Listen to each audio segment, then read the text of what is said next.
రేవంత్ రెడ్డి వ్యాఖ్యలపై కేంద్ర మంత్రి కిషన్ రెడ్డి స్పందించారు. తెలంగాణ సీఎం రేవంత్ రెడ్డా లేక నేనా అని ప్రశ్నించారు. కేంద్ర ప్రభుత్వాన్ని అడిగి ఎన్నికల హామీలు ఇచ్చారా అని ఫైర్ అయ్యారు. నేనా చెప్పాల్సిన అవసరం ఉంది.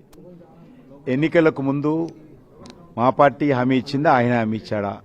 హామీలు ఇచ్చినప్పుడు కేంద్ర ప్రభుత్వము, బీజేపీ ప్రభుత్వము, మోడీ గారు డబ్బులు ఇస్తేనే నేను డెవలప్మెంట్ చేస్తానని చెప్పాడా? లేకపోతే కేంద్ర ప్రభుత్వం కన్సర్న్ తీసుకుని ప్రాజెక్టులు రూపకల్పన చేశాడా? ఏ రాష్ట్రానికి ఆ రాష్ట్రము ఈ రకంగా మరి బ్లాక్మెయిల్ ట్యాక్స్ చేస్తే లేని విషయాన్ని ఉన్నట్లుగా నేను గత అనేక సంవత్సరాలుగా తెలంగాణకు సంబంధించినటువంటి ఒక్కొక్క ప్రాజెక్టు అవసరం ఉన్నటువంటి ప్రతి ప్రాజెక్టు విషయంలో కూడా నేను మోటివేట్ చేస్తూ ప్రభుత్వంతో మాట్లాడుతూ, సంబంధించిన మంత్రులతో మాట్లాడుతూ, రాష్ట్ర ప్రభుత్వంతో మాట్లాడుతూ, గతంలో ఉన్నటువంటి ముఖ్యమంత్రి గారికి ఉత్తరాలు రాస్తూ డెవలప్మెంటల్ యాక్టివిటీ చేస్తున్నాను. ముఖ్యమంత్రి సీఎం రేవంత్ బరి తెగింపు, బెదిరింపు రాజకీయాలు చేస్తే భయపడేది లేదన్నారు కిషన్ రెడ్డి. తాను ఒక్క ప్రాజెక్టు అడ్డుకున్నట్లు రుజువు చూపించాలని సవాల్ విసిరారు.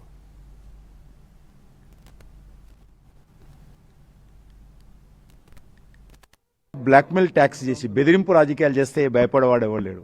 తెలంగాణ ప్రజలు ఎవరు నమ్మరు. ఈయన మాటలు నమ్మే పరిస్థితి తెలంగాణలో లేదు. అసెంబ్లీ ఎలక్షన్స్లో నమ్మారు. ఈరోజు ప్రజలు అర్థం చేసుకున్నారు రేవంత్ రెడ్డి ఏంటి, రేవంత్ రెడ్డి చరిత్ర ఏంది, రేవంత్ రెడ్డి ఏ రకంగా గాలి మాటలు మాట్లాడతారని అర్థం చేసుకున్నారు. కాబట్టి ఇప్పటికైనా అర్థం చేసుకోవాలి.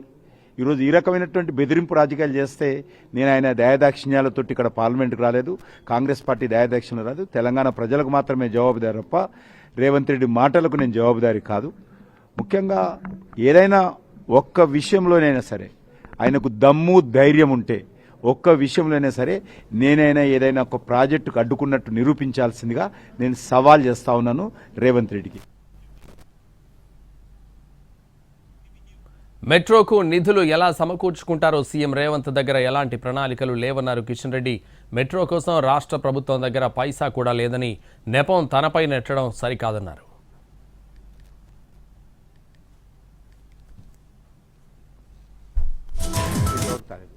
మొన్న పంపిండి ఆయన ప్రాజెక్ట్ రిపోర్టు, అది గవర్నమెంట్ ఆఫ్ ఇండియా అన్ని మినిస్ట్రీ మెట్రో ప్రాజెక్ట్ సంబంధించి ఆయన ఏ రకంగా డబ్బులు తెచ్చుకుంటాడు, ఏ రకంగా ప్లాన్ చేస్తాడు ఇంతవరకు తాలేదు.